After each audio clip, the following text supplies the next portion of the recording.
This is Daybreak, and thank you for staying with us. With me in the studio, Ambrose Weda is an advocate of the High Court. Good morning, Ambrose. Good morning. Lovely to have you here on the broadcast. Thank you, brother. Many thanks for your time. Mark Mwinje, on my immediate right, is the MP representing Embakasi West constituency in Nairobi County. Good morning. Good morning. Thank you very much. Thanks for your time. Much appreciated. And Janet Ouko is the director, Tunza Mtoto Coalition, formerly served as CEC for Education in Nairobi. And today she is one of the organizers of Occupy Parliament protests here in the county of Nairobi. Lady and gentlemen, your time is all appreciated. Let's begin with the main pages of the publications. And there is an ongoing parliamentary group meeting at State House. There should be in the next 15 minutes or so. And the paper says, all eyes on MPs over new taxes. The Finance and National Planning Committee of the National Assembly will table its report today on Tuesday. This as there are reports that the committee heeded Kenyans' calls and recommended the removal of some punitive tax proposals from the finance bill. The focus will be on the House today as the bill is tabled for second reading, that even as the team presents its report, MPs will still have to vote for the changes to take effect. Will they listen to the people remains the main question. As per the recommendations, the committee maintained bread on the list of zero-rated commodities. On the motor vehicle tax, there are reports that the team has recommended that the proposed tax be deleted. On the eco-levy, MPs now want the levy to be applied only on imports. On excess duty on crude, edible and refined oils, lawmakers now want duty reduced to 5%. On VAT on financial transactions, the team has struck out the proposal on import declaration fee. IDF will be retained at the current rate of 2.5%. To you first, Janet. And attention is on Parliament and generally members of the National Assembly where Honorable Mwinje sits. And there are two parliamentary group meetings today. The Kenya Kwanza one shortly will be underway at State House, and the Azimio Coalition will have theirs later in the course of the day. But do you hope anything meaningful will come out of Parliament regarding what many Kenyans have termed as punitive in terms of the proposals contained therein?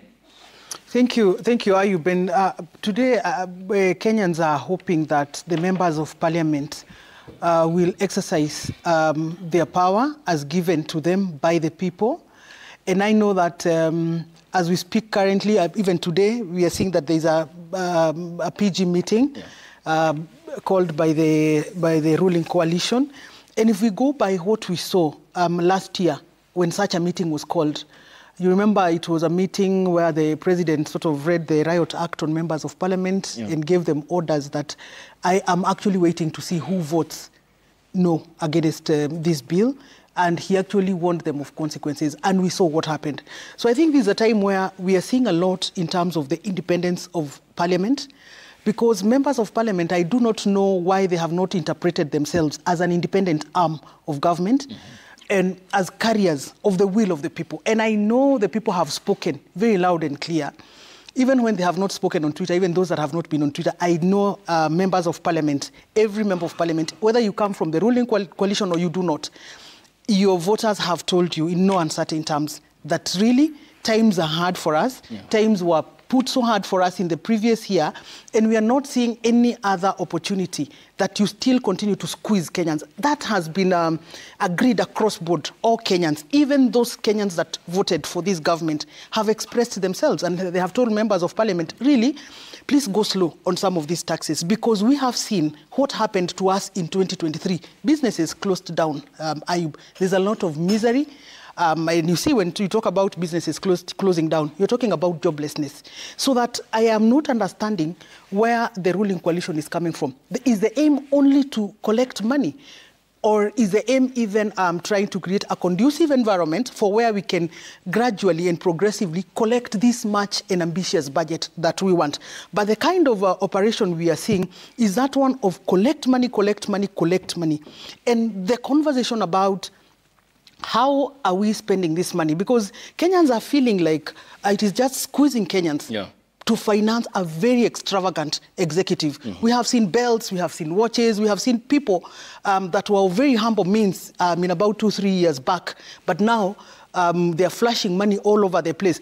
I think it is an opportunity to even have some little respect for Kenyans. You cannot squeeze a mamamboga for a mamamboga to part with 20 shillings only for you to show up at a Harambee function, for example, shoving 20 million, 5 million. I think we at a very critical time, Ayub, and we are saying, members of parliament, please listen to the people that voted for you. For the first time now in this regime, can you show us the independence of parliament? Okay. Given the mood around what has transpired the past couple of weeks and following the conclusion of the public participation exercise, I do recall on the 11th of May, 2023, Silvanus Osoro, before the president and some members of the cabinet during a book launch of one of the CSS here in Nairobi said, Wapende wasipende, the Finance Bill 2023 will pass. But there seems to be a change in the tone and the language. Yesterday, in the interview that we had done with my colleague Seth Olale, he seemed to have said that some of the contentious proposals were reviewed. And the president hasn't been as outcoming and forthcoming as he was in 2023. For example, in Kajiado County, he said, in Narok County, he said, I'll look forward to the MPs who will shoot down the bill in 2023. There seems to be now more or less soft tone around how the PG equally will be conducted. But where does that place these MPs in terms of the wholesale evaporation of their independence when it comes to a summon by the executive and when they go to State House with no regard for political affiliation, even looking at the previous government? No, I think we've sunk so low. We have sunk so low, and people argue that this is what democracy is. But I think we have seen also comments from some members of parliament online, them saying that you voted for me, yes, but you were voting for me because I was supporting President Ruto, you know, and so my allegiance is more to the president than it is to the voters. We can never, ever get lower than that. And I think that interpretation is very wrong. We were not, and those that voted, they did not vote for the persons that voted for them because they were voting for the president. This is a representative of the people, and we only wish and pray that members of parliament interpret themselves and their mandates as such. We've also seen quite a lot of chest thumping, guys saying that we have got the numbers, and so, you know, the Mpende Mspende is not very pronounced right now because the other time people were really called out and they were told, hey, that's so rude. The Mpende Mspende is not very much pronounced now, but there is that air of walking around saying, we have got, in fact, we were having a conversation in my constituency. And you can see, because a member of parliament is also part of that group, and you can see sort of some fear that some members, especially affiliated to the ruling coalition, they do not want to pronounce themselves. And the only explanation they're giving to Kenyans is that no budget, money has to come from somewhere to fund the budget. That is no excuse. And there's a lot of money that is stolen. So we'll talk about how then we can put our house together. Ambrose, coming to you. Yes. Katiba 2010 puts clear blue waters between arms of government. Yes. And equally, there's no seniority. They are all equal and interdependent. Yes.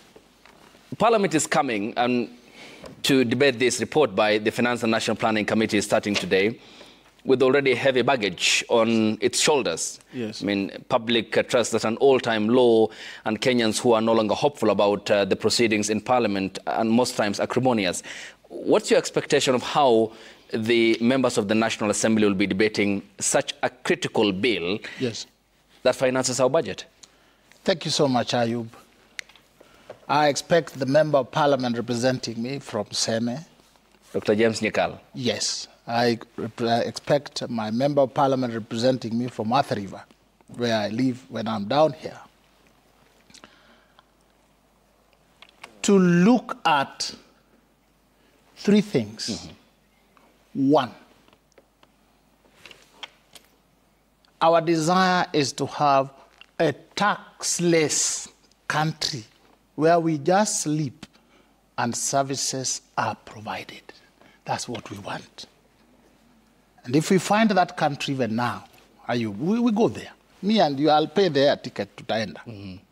But for now, money has to be raised to pay salaries. I'm told it is about 1.something trillion. That has to be put on the table. Number two, money has to be raised to pay foreign debt and foreign interest loans so that we do not become a banana republic, that stands at about, I hear, about 700 billion shilling. Number 3, we want devolution. Money to go to Kisumu County, to go to Machakos County, where I also live, for services and salaries. That stands out at about 400 million. So that at that stage, we are there, paying our bills. We have not started building this country. Then we need money for building this country, developing this country. The other day, about on the 5th, I was in Mandera, Garissa. Just before you reach Madogo to Garissa, and as you cross Madogo to Garissa, the entire road has been washed off. Washed off. Part of it sunk. I think that will require a few billions to bring back. Okay. I then went all the way to, on your way to Wajir. The other part, from Dadaab, the road needs to be made. All this, I'm talking about infrastructural development of this country so that we continue growing.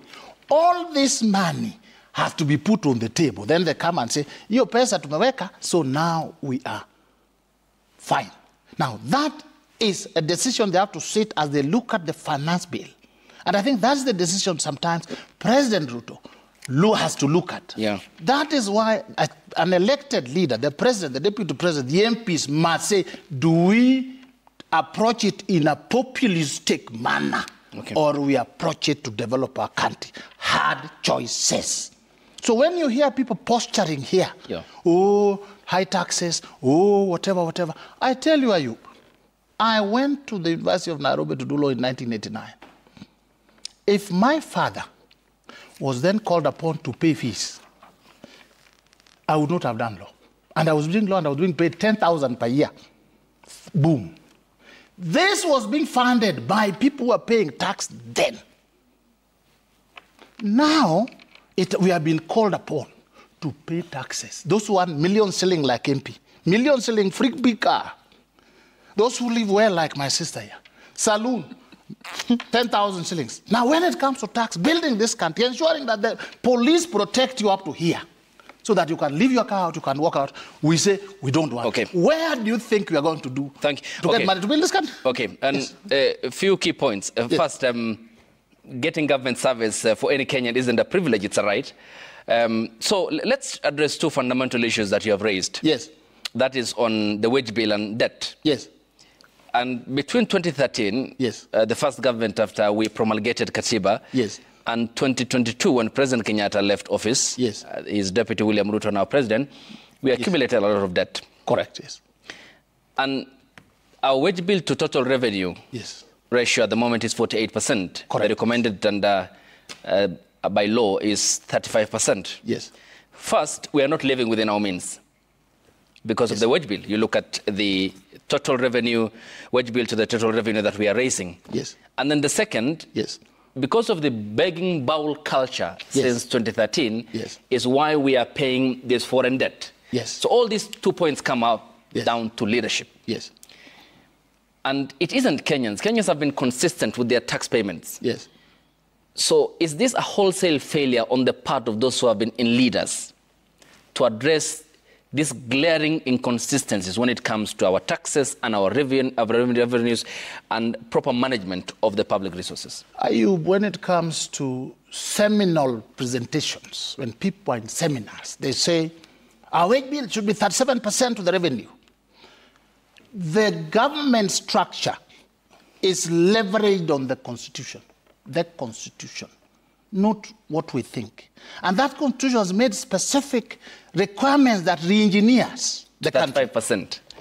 It has not, just let me develop. Okay. Re-engineering the country. There are certain offices which have to be created. There are certain jobs which have to be there. They were not there before the 2010, but they have to be there. And some are yet to be filled. There are things which have to be done. That balloons the wage bill. But if we grew the economy, it's not about reducing the number of employees, the number of people. It's about growing the economy so that one day the economy will be so big that the workers will be fewer. It is not the other way around. That would be voodoo economics, that you say, we need to reduce the workers. We need to reduce. Whereas good, big companies increase the revenue, the profit. All right. Well, and that can only come if we are making capital investment. And we'll talk about that because the Finance Bill 2024 is high on indirect taxes. Yes. We'll talk about the aspect of consumption. Yes. Because if the company is closed down, then you have no jobs and you have no people to tax. We'll talk more about that. Honorable Mark Mwanje, I'll start with you after the short break here on the broadcast. We have an hour to finish up this conversation here and also take a look at the fault lines at the presidency when we get back from the break here with Honorable Mark Mwanje and Janet Oko alongside Advocate Ambrose Weda here on the broadcast. And we welcome your contributions, which I will sample in the course of this broadcast here on Daybreak. Stay tuned.